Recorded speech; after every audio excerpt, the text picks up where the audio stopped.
Oi, pessoal. Olha aqui o Laboratório Crono de novo, nas nossas entrevistas Crono e Você. A gente está aqui hoje com um cara muito especial, que é o Paulo Irã. Ele está gravando um curso com a gente, vai ser maravilhoso quando estiver no ar. E hoje a gente vai falar. Eu aprendi até com ele a dar valor a uma coisa que se chama segurança no trabalho, tá? Esse cara é um especialista nas normas reguladoras, tá? E ele é um cara que fala com muita tranquilidade sobre essa área. Vamos conhecer ele? Paulirã, conta pra gente quem é o Paulirã, o que que você faz, etc. Tudo bem, turma? Tudo bem, prevencionistas, porque todos nós somos prevencionistas, né? Todos nós, aonde nós estejamos, nós estamos sempre pensando, procurando fazer ou ver como fazer algo da maneira mais segura para nós. Isso é prevenção, né? Quando eu vou numa lanchonete, eu procuro sempre sentar numa posição onde eu consiga verificar o atendente, né, mais rapidamente para que ele possa me enxergar e aí eu gesto isso, não deixa de ter segurança do atendimento. Quando eu vou ao cinema, eu sempre procuro sentar numa localidade onde eu possa sair mais rápido. Então, se eu tiver que comprar uma pipoca lá embaixo, bombom, eu tenha como sair, eu ver aquelas luzinhas que estão no degrau. Né? Quando eu chego na minha casa, que às vezes a mãe ou a esposa ou você mesmo tem como é que eu posso dizer, esse hábito de deixar o calçado do lado de fora, né, e entrar descalço, é uma segurança devido à questão biológica, né, você trazendo no sapato alguns micro-organismos. Então, ser prevencionista é algo que está, sim, no dia a dia de todos nós. Só que nós, como todos os exemplos que eu falei, pensou-se em nós mesmos. É o meu sapato que não pode entrar com micro-organismo, é o atendente que está na minha direção e ele vem e consegue me atender mais rápido, é como eu chego a algum local no cinema para poder comprar uma pipoca. Eu estou pensando em... E a segurança do trabalho ela é um pouco mais... Okay. Ela tem que pensar em mim, no meu bem-estar, mas também no bem-estar do meu companheiro. Afinal de contas, o trabalho ele é feito em equipe. Ele não é, mesmo que seja um trabalho tipo esse, né? Uma entrevista, parte dela, aqui vai ser um diálogo, mas às vezes é um monólogo, mas eu tenho pessoas por trás que estão preparando todo um acervo para que a pessoa possa estar à frente. Então, a segurança do trabalho ela é para todos. Eu tenho que estar seguro, mas os meus companheiros ao redor também devem estar. E a quanto isso nós tratamos? A primeira coisa é, o ser humano sabe cuidar do ser humano? Eu gosto de falar que, apesar de eu adorar a segurança do trabalho, mas eu tenho que ser realista numa coisa. Eu tenho que ser realista de que o ser humano precisa de alguém para cuidar de outro alguém. Porque, às vezes, eu não consigo cuidar de mim mesmo.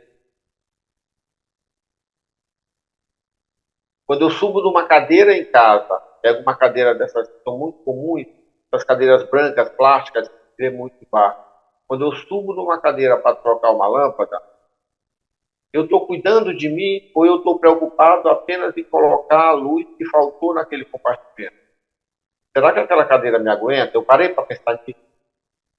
Ou se ela me aguenta, ela não tem alguma trinca, alguma coisa, o piso está irregular? Então eu não sei cuidar de mim mesmo. E quando eu passo a ser empregador, isso pode, vamos ser bem simples, piorar um pouco. Eu tenho que cuidar de várias pessoas. E cada pessoa é uma pessoa. As regras regulamentadoras, elas são únicas para todos.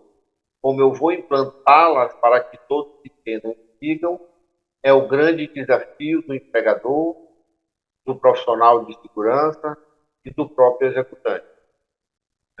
Então, apesar de adorar, mas vou repetir, é a demonstração física de que o ser humano não sabe cuidar de si e nem cuidar, e por isso precisa de uma segunda pessoa para cuidar de si. Para mim, a segurança do trabalho é isso, cuidar do ser humano, é gostar de pessoas. Nós ampliamos para cuidar também do material. Afinal de contas, tem o material, tem o equipamento, tem uma televisão na sua casa, tem o seu celular, que você cuida muito bem, tem o seu a internet, o aparelho da internet que está ali na parede. Se você não cuidar muito bem dele, você fica sem informação. Então você precisa saber cuidar das pessoas, que é o grande foco. Não existe material maior, né, do que o material humano dentro de uma empresa. Mas até dentro da nossa residência, precisamos cuidar. E aí vem aquele paralelo que é o material físico, né? Como eu disse, é o aparelho da internet, é o celular, é a televisão, é o aparelho de som, é o fone de ouvido, que se eu não guardar direito ele dê problema. Segurança do trabalho é gostar das pessoas, é gostar do que tem, é querer que tudo isso prospere, que eu possa usar hoje, amanhã e depois da maneira mais adequada. Paulirano, quem é o profissional, tá, ou quais são os profissionais de numa empresa cuidam dessa segurança e que são pouco conhecidos e que é legal essa entrevista a gente divulgar esse trabalho e quem são essas pessoas e qual a qualificação que elas devem ter? Ó, Na verdade, rapidinho, não é para entrar na NR inteira, tá? tá. Na verdade, a segurança do trabalho é uma responsabilidade de todos dentro da empresa. Mas, logicamente, temos setores, e aí a gente separa o setor da segurança chamado técnico, onde ele tem um técnico de segurança do trabalho, um engenheiro de segurança do trabalho, um técnico de enfermagem, um enfermeiro e um médico. Basicamente, são esses profissionais que estão diretamente ligados à segurança do trabalho dentro da empresa. Tá? Dentro deles vem outros profissionais, né? Também da área médica, como psicólogos, ergonomistas, né? Porque o mundo mudou e essa questão psicológica tem aumentado bastante, então o psicólogo ele tem chegado bastante forte dentro da segurança do trabalho.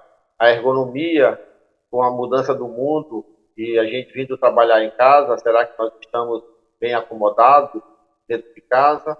Ela nos dá certos cômodos que nós não entendemos como problemas do trabalho, mas isso é sim um problema do trabalho, então a ergonomia também vem se apresentando fortemente.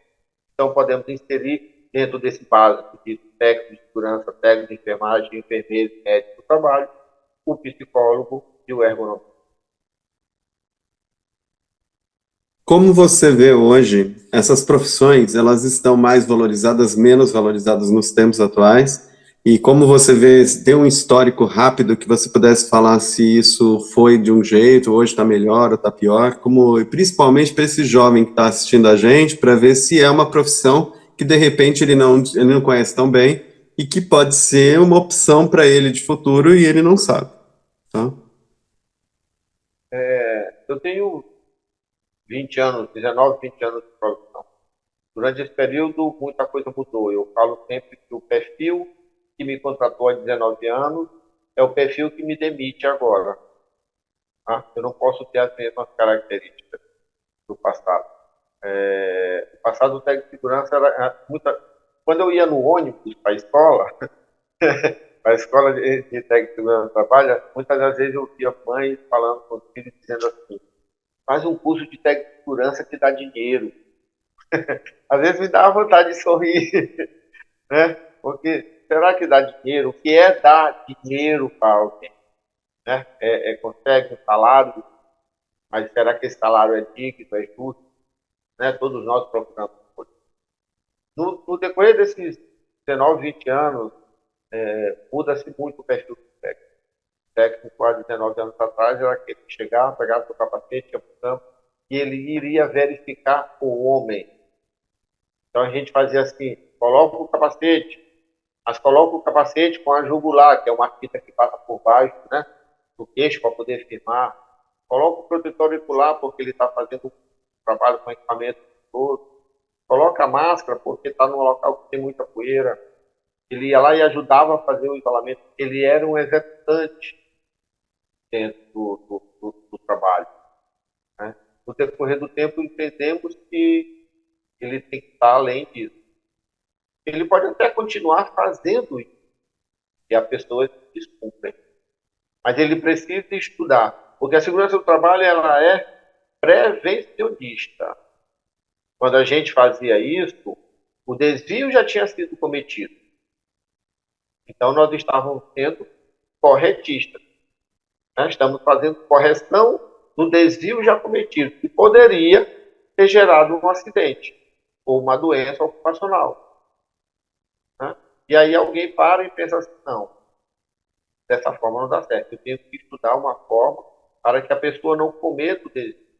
Porque sem ser muito técnico, se nós estudarmos qual é a base dessa pirâmide, é verificarmos todos os desvios, e aí conseguimos eliminar os eventos com teor material, eliminando assim os com teor pessoal, chegando a eliminar uma fatalidade da empresa. Existe uma pirâmide que roda no mercado, quase todo da segurança sabe muito bem dela, e outros que não podem entrar na internet, ver pirâmide Bird, né, vai saber muito bem como isso funciona. Então, no lugar de eu identificar o desvio que já foi cometido, é eu identificar o porquê o desvio será cometido. Qual o comportamento que eu preciso daquele funcionário. Ele entendeu a minha palestra, o meu treinamento? Ele entendeu o porquê que ele não usa. O equipamento que ele está usando é adequado? Tudo aquilo que eu boto nele, às vezes transformo ele num astronauta, é uma barreira mais frágil, e às vezes ele não cabe dentro do ambiente. Às vezes ele tira o capacete, porque o local que ele vai apertar o parafuso, o capacete não entra. Mas eu preciso colocar isso nele.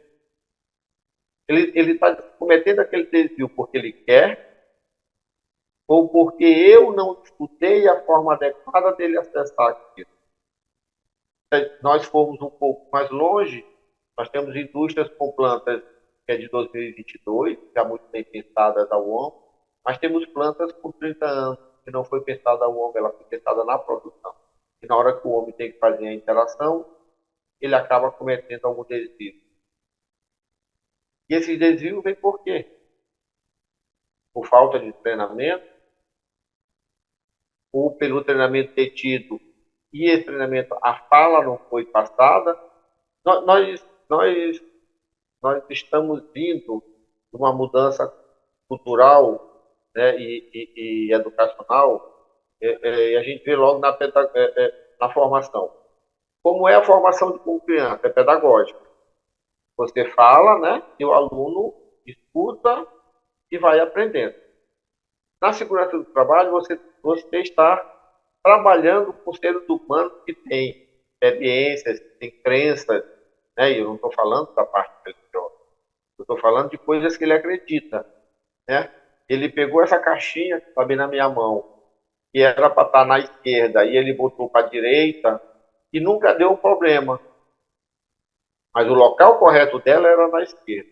Como nunca deu um problema, aquela falha dele passa a ser a verdade dele para a vida toda. E aí, quando alguém chega e diz assim, mas a caixa está no lugar errado, a caixa é para a esquerda, ele vai com a célebre frase, mas sempre foi assim. Eu sempre fiz isso e nunca me machuquei. O sempre foi assim, eu nunca me machuquei, não é a certificação de estar seguro. Né? Então, o profissional hoje, ele não olha a falha. Ele tem que enxergar o porquê a falha pode acontecer. Ele tem que ver além do alcance. Ele tem que saber que o treinamento de um ser humano, ele tem que sair do pedagógico para o andragógico. Utilizar a experiência daquele profissional dentro do ambiente que ele vai treinar. E assim ele entender, não posso colocar a caixinha na esquerda, porque com a caixinha na direita, ela vai captar mais material, vai chegar mais para frente, vai conseguir transpor esse material mais para frente. Aí tem uma sequência, como se fosse um joguinho de dominó que a gente vai montando, né, um Lego, tudo tem o seu valor. Mas nós éramos, sim, muito executantes da segurança em si, e hoje nós somos observadores, nós somos gestores do que pode vir a acontecer. Nós estudamos todos os movimentos máquinas, equipamentos e ser humano para tomarmos conclusões de o que fazer para que não tenha um desvio ou que não gere um novo efeito. Mudamos de executante para gestor. Isso a nova NR4 já deixa bem claro. Eu tive num encontro esses dias de todos os cipeiros aqui de São Paulo, era uma homenagem, tá? A CIPA faz parte dessa segurança, né? E eu ouvi uma frase muito importante de uma das pessoas falando que todo empresário, se entendesse a importância da segurança no trabalho, que você ganha muito dinheiro quando investe na segurança do trabalho e não perde, porque na realidade você evita que aconteçam problemas muito maiores e que às vezes para um processo inteiro por causa da insegurança, daquilo que você não investiu na segurança. Você concorda com ele? Como você vê essa opinião dele? Eu talvez faça um pequeno ajuste. Normalmente diz que quem não gosta da segurança ou tem alguma coisa contra a questão da segurança, ele fala normalmente, porque a segurança chega e para. A segurança não para ninguém. O que para alguém ou algum processo é a insegurança daquele processo. Tá? Toda máquina possui o seu manual de como ela deve ser funcional, né? Como ela deve ser operada. O que a equipe de segurança é faz com que eles possam seguir aquele manual tomado a algumas outras diretrizes devido ao cenário de cada empresa. Um torno mecânico, que é um equipamento muito conhecido dentro da indústria, ele tem um manual que diz como ele deve apertar a castanha, posicionar o material, né, acompanhar a usinagem feita. Pronto. Mas esse mesmo torno mecânico, numa sala sozinho, ele seguiria somente o manual. Esse torno mecânico, dentro de uma sala, ao redor de outros equipamentos, opa, eu já preciso de uma proteção, uma divisão entre eles e os outros equipamentos, para que eu não me aproxime dos outros equipamentos, ou alguma rebarba de alguma coisa, de uma limalha, né, de uma área de usinagem, venha atingir a ele ou atingir a uma outra pessoa que passa. Né? Então, não é a segurança que para alguém, é a insegurança. E quando ele fala de ganho, é uma falha também do raciocínio. A maioria das pessoas diz assim, olha, vejam só, se alguém se acidenta, é uma pessoa menos naquela equipe. Então eu tinha uma equipe de 4 pessoas, fiquei com 3, depois eu faço um remanejamento, trago uma de lá para cá, mas essa dali não está no mesmo pico, né? Mesmo drive desta outra. Então ela produz menos, então aquela equipe vai produzir menos. Mas aí ele já está falando do que aconteceu. Ele já está sendo reativo, né? Ele já não está mais sendo preventivo, ele está sendo corretivo, né? Ele ganha muito dinheiro, né? Ou ganha, consegue faturar com a segurança quando ele prevê que uma máquina com uma manutenção melhor, com um tempo de parada menor, e isso ocasionando no maior tempo de autonomia da máquina, ele consegue faturar melhor. Para isso, a gente define que tenha um plano de manutenção, que ele esteja aderente ao que foi definido, né? Que tenha um laudo da manutenção dizendo o que foi manutendido, qual foi a peça trocada, qual a validade que ela tem. Isso tudo a gente cobra para quê? Para dar autonomia ao equipamento. Se o empresário passar a pensar dessa forma, ele vai dizer, ontem, meu equipamento trabalhava 12 horas. E aí eu tinha que parar, ou por corretiva ou por preventiva. Hoje ele está trabalhando mais de 24 horas. Por quê? Porque eu tenho uma manutenção preditiva. Um equipamento simples, só fazer um ultrassom, fazer um ruído que a nossa audição normal não vai enxergar. Não vai conseguir captar. Se tem um ruído diferente, pode ter uma trinca naquele equipamento que pode vir daqui a uma semana, 2 ou um mês e quebrar. Então eu já verifico isso e já faço a tomada de decisões. Lembra da pirâmide que eu falei, né? Olhar os desvios. Então, quanto mais cedo eu olhar os desvios, maior é a distância entre aquilo que ninguém quer. É a fatalidade. Então, eu preciso trabalhar nesses desvios. Quando a gente conseguir enxergar isso, vamos dizer assim, o equipamento tem maior autonomia devido à qualidade da segurança do trabalho que eu tenho dentro da minha empresa. Você falou da. Acho que a gente está chegando no momento já de finalização, mas eu queria ouvir uma coisa sua. Você falou daquela mãe que, falando no ônibus, e disse para o filho: estuda para ser da segurança de trabalho porque dá bons salários, né? Hoje, você acha que você, falando, é uma boa oportunidade, os jovens devem tentar, é uma coisa, se você gostar, é uma coisa que é bom para você como carreira, como você vê isso? Na verdade, essa semana eu fiz uma palestra sobre isso e a primeira pergunta foi: por que está sentado aqui fazendo o curso de técnico de segurança do trabalho? Essa é a primeira pergunta para o aluno continuar ali ou não. Né? Se for dinheiro, é uma opção. Né? Todo mundo quer ganhar bem. É uma profissão que lhe dá uma condição financeira boa? Pode. Mas para isso, você tem que se dedicar. Eu digo que segurança do trabalho é um sacerdócio. Você não para de estudar nunca. E você faz todo dia quase que a mesma coisa. Né? O padre, quando eu falo de padre, porque minha formação é católica, apesar de eu não ser católico. Tá? Mas não vou entrar na questão religiosa, vou apenas usar o exemplo. Todo dia, por várias vezes, ele vem à frente do altar, ele celebra uma missa, né? Ele comunga as pessoas, ele ouve as pessoas ali sobre os pecados que ela tem que falar. Tá? Todo dia ele faz aquilo. Enjoa? Não. Aquilo é algo que ele foi treinado para fazer. Ele ouve coisas diferentes, ele fornece o corpo de Cristo para pessoas diferentes e espera reações diferentes. O sacerdócio não é dizer que eu faço a mesma coisa ao mesmo tempo. Eu posso até fazer a mesma coisa, mas de formas diferentes.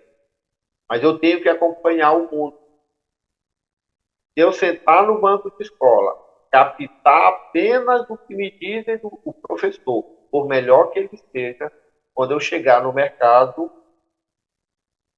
desculpa a palavra, mas ele vai ser um profissional medíocre, onde o salário dele não vai crescer. A segurança do trabalho não é diferente de qualquer uma outra profissão. Eu tenho que mostrar algo a mais.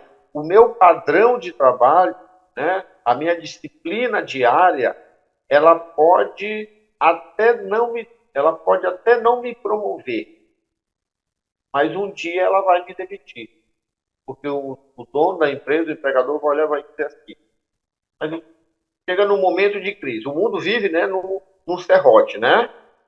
Ele não é uma linha ascendente direta, né? Ele é uma solenoide. Né? Mas naquele momento que ele está mais baixo, ele precisa fazer alguns cortes. Ele corta onde? Aquele que produz menos. Se eu pegar, não entrando muito na norma, mas se eu pegar a NR4, que é a nossa Bíblia, eu tenho 11 itens de minha atribuição. Eu consigo mostrar ao empregador que eu estou fazendo aqueles 11 itens. Eu estou identificando, eu estou acompanhando, eu estou analisando, né? Eu estou ajudando a implementar medidas de controle. Bacana, eu estou trazendo novidades, o mercado está aí com muita novidade. O mercado, as empresas implantam equipamentos de uma maneira tão rápida, ela é mais rápida do que a mudança do meu procedimento. Então não adianta eu dizer assim, eu vou dar um exemplo clássico. Chegou o equipamento, aí eu tenho que segurar só, não pode funcionar esse equipamento até eu mudar o procedimento. Opa! Gastei 500 mil e vai ficar parado um mês e meio até eu redigir o procedimento? Não. Então, quando eu disse que o técnico mudou do executante para o gestor, ele tem que estar aqui dentro das reuniões de decisão, das reuniões de estratégia, exatamente para saber que equipamento está vindo, ele já entrar e procurar essa informação. Quando o equipamento chegar e dizer, ó, precisamos dessa e dessa melhoria, mas com isso, isso e isso, a gente já consegue botar para funcionar. Porque nós temos decisões finais, aquelas que vão lá e praticamente, eu não gosto de falar a palavra elimina, né? Mas ela minimiza sensivelmente o risco, mas até chegar nessa decisão final, eu preciso de ações transitórias, que é o que faz a empresa andar até chegar na decisão final. Ela pode sim dar algum retorno financeiro, mas para isso eu preciso investir bastante.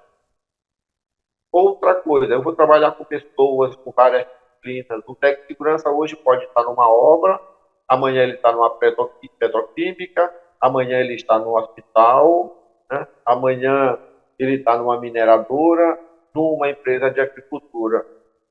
Olha só como ele é diversificado, né? E aí, mesmo dentro de uma única empresa, de um produto único, né? O seu ativo único, vamos dizer, é soja, né? Aqui em São Luís, nós temos um polo de soja muito grande. Mas mesmo ali dentro, ele sabe que é só a NR31 que trabalha ou tem outras coisas. Quem faz manutenção é o plantador de soja? Não, é um outro profissional. Em que NR esse profissional está enquadrado? Então, ele tem que entender de todo o processo da empresa para poder gerar ações e orientações técnicas. A NR é clara. Eu, como profissional de segurança, sou o responsável técnico pela orientação dada sobre aquela atividade.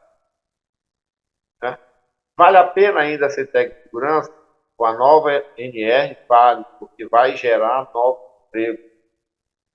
Né? Eu tinha apenas um serviço individual, hoje eu tenho mais 2 serviços obrigatórios, né? Setorial e estadual, e posso ter um e um compartilhado.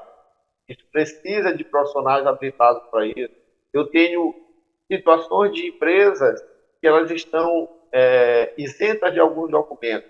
Quem vai gerar esses documentos? É o dono da borracharia?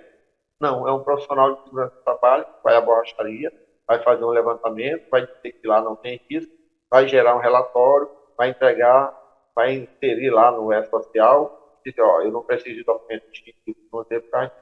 Então, o que eu vejo com diante da nova luz, do novo texto da NR4, é que o campo de segurança do trabalho ele é promissor, sim, a partir de agora, para vários motivos.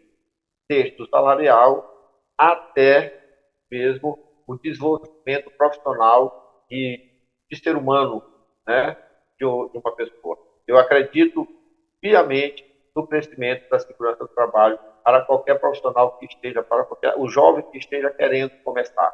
Né? Todo mundo quer um nível superior, mas precisa começar por alguma coisa. Meu pai dizia assim, precisa começar a te sustentar. Eu te dei até aqui. Daqui para frente, você vai ter que defender o seu. Talvez a segurança do trabalho seja isso. Você se envolve com tantas disciplinas, né? A engenharia, a química, a bioquímica, né? Até a advocacia. Porque perito, o que é? Perito é uma pessoa que entende de segurança do trabalho. O juiz não entende, mas ele manda o perito dele lá na empresa para poder avaliar se é tudo aquilo. Será que não é isso que você precisa? Então, o leque dentro da segurança do trabalho, ele é muito grande. Basta você saber qual é a sua diretriz, o que, que você quer realmente da vida, por que sentou naquela cadeira para ser técnico. Eu acho que a gente está chegando no fim dessa entrevista. Eu já vou deixar claro para o pessoal que logo, logo a gente vai fazer uma outra entrevista com o Paulo Iran, quando ele estiver lançando o curso dele com o Marco, que é um curso muito legal sobre todas as. Ele está trabalhando as NRs, contando cada uma delas, explicando cada uma delas. A gente está gravando esse curso. Logo, logo ele está pronto, vai estar no mercado e a gente vai fazer uma nova entrevista falando sobre ele e trazer o Marcão para falar junto, tá bom? Obrigado, Paulo Iran. Se você quiser fazer uma Ok? consideração final, por favor. A consideração final é dedicação. Para quem veio para a segurança do trabalho, já está na segurança do trabalho, é dedicação. Lembrar que você trabalha com o ser humano. O ser humano lhe dá várias oportunidades. E que a empresa ela está para faturar, para fazer dinheiro. Ela não está lá somente para fazer segurança do trabalho. E aí eu vou deixar uma pergunta para todos, principalmente para os que já são profissionais. No dia que o diretor da empresa, o presidente, né, seja o nome que seja, né, os nomes têm mudado de cada cargo, fizer uma reunião, né, com todos os setores, e aí o setor de segurança estiver, e ele fizer a seguinte pergunta: precisamos reduzir custos. Quero que cada um dos setores nessa mesa demonstre o que precisamos, o que pode fazer para reduzir os custos nessa empresa e, assim, alavancar os lucros. Você, do setor de segurança, está pronto para responder essa pergunta? Ou você é aquele do setor de segurança que acha que custo, lucro não é com ele? Pense bem, onde você está enquadrado, dentro da empresa ou apenas na sua célula? Muito legal. Gostei muito, Paulirão. Obrigado por tudo e até a próxima, em breve. Obrigado, pode contar conosco. Um abraço. Abraço.